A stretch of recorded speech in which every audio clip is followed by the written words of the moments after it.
नमस्कार। Inspiration junction से मैं माला जैन आपकी दोस्त स्वागत करती हूँ आपका। कई बार हम ऐसा देखते सुनते हैं कि कोई इंसान बहुत रिच है, बहुत बुद्धिशाली है या किसी का बहुत ही हैप्पी सा फैमिली है, तो सब लोग उसके बारे में कहते हैं, अरे ये तो बड़ा किस्मत वाला है या इसके स्टार्स बहुत स्ट्रांग है। लेकिन आज की मेरी कहानी आपको ये बताएगी, रिच रहने के लिए या हैप्पी रहने के लिए आपको किस्मत से भी ज़्यादा एक चीज़ और चाहिए। तो चलिए सुनते हैं आज की कहानी। किसी शहर में एक व्यापारी रहा करते थे। बड़ा अच्छा उनका काम बिजनेस था, बड़ा भरा पूरा सा परिवार था। 3 बेटे, बहुएं, पोते पोती और सब बड़ी सुख शांति से रहा करते थे। जितना इनके पास पैसा था उतना ही इनका लाइफस्टाइल सिंपल था। बड़ी ईमानदारी से अपना काम धंधा करना और बहुत सिंप्लिसिटी से जीना। एक रात को ऐसा हुआ कि इन व्यापारी के सपने में माँ लक्ष्मी आई और उन्होंने कहा कि देखो, अब मैं तुम्हारे यहाँ ज़्यादा दिन नहीं रह सकती, मुझे यहाँ से जाना है। इसलिए मैं तुम्हें एक वरदान देना चाहती हूँ। जो भी तुम्हारी इच्छा हो मुझसे मांग लो, क्योंकि अब मैं तुम्हारे पास नहीं ठहरूंगी। लक्ष्मी माँ तो है ही चंचल। अब जब व्यापारी की आँख खुली तो वो घबरा गए और अगली सुबह अपने सारे परिवार वालों को बैठाकर उनसे अपने सपने के बारे में बताया और उनसे पूछा कि तुम लोग मुझे क्या सजेस्ट करते हो कि मुझे माँ लक्ष्मी से क्या मांगना चाहिए। ऐसे में सबसे बड़े बेटे बहू ने कहा, पिताजी आप तो ऐसा करिए, बहुत सारा धन दौलत मांग लीजिए। बहुत सारा धन दौलत होगा तो हमारे कभी कमी ही नहीं होगी, तो फिर माँ लक्ष्मी चली भी जाएगी तो कोई बात नहीं है।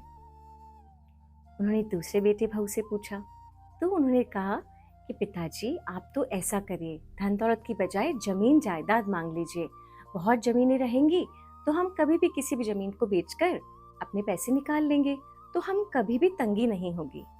पिताजी ने कहा, हाँ यह भी ठीक है। अब जब तीसरे बेटे बहू का नंबर आया तो तीसरी बहू बड़ी समझदार थी।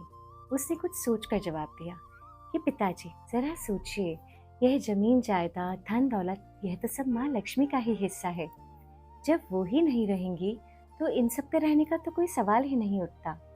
अगर आपको कुछ मांगना है तो आप उनसे आशीर्वाद मांगिए कि हम सब के बीच यूं ही प्रेम और सम्मान की भावना बनी रहे, हमारे घर में हमेशा सुख शांति बनी रहे। और आप सोचिए, जब हम सबको एक दूसरे से प्रेम होगा, सम्मान होगा, तो दिन अच्छे होंगे या बुरे, धन दौलत कम होगी या ज्यादा, हमारे परिवार को कोई फर्क नहीं पड़ेगा।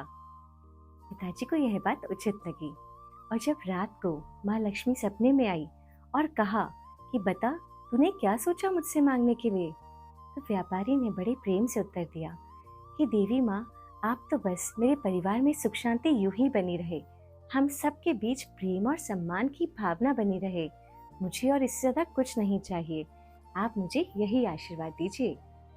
माँ लक्ष्मी मुस्कुराई और उससे कहा, तुम तो बड़े होशियार निकले।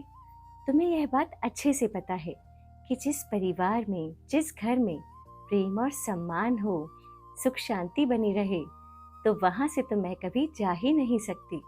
तुमने मुझे विवश कर दिया है इस घर में रुकने के लिए, अब मैं तुम्हें छोड़कर कहीं नहीं जाऊंगी। और माँ लक्ष्मी को उसी घर में रुकना पड़ा। अब जरा सोचिए कि माँ लक्ष्मी हमारे सपने में आए और हमसे पूछे कि बोलो क्या चाहिए, तो जरा सोच सकते हैं कि क्या क्या मांगेंगे। लेकिन सच पूछिए ना, तो आज के समय में जहाँ इतनी बुरी बुरी खबरें पढ़ने में आती हैं, सुनने में आती हैं, जो हमारे बीच में हो रहा है, जब जीवन की नश्वरता नजर आ रही है, जीवन की एक पल का भी पता नहीं कि अगले पल क्या होने वाला है, तो ऐसा लगता है कि सच में सुख शांति, प्रेम और सम्मान से ऊपर कुछ भी नहीं लगता।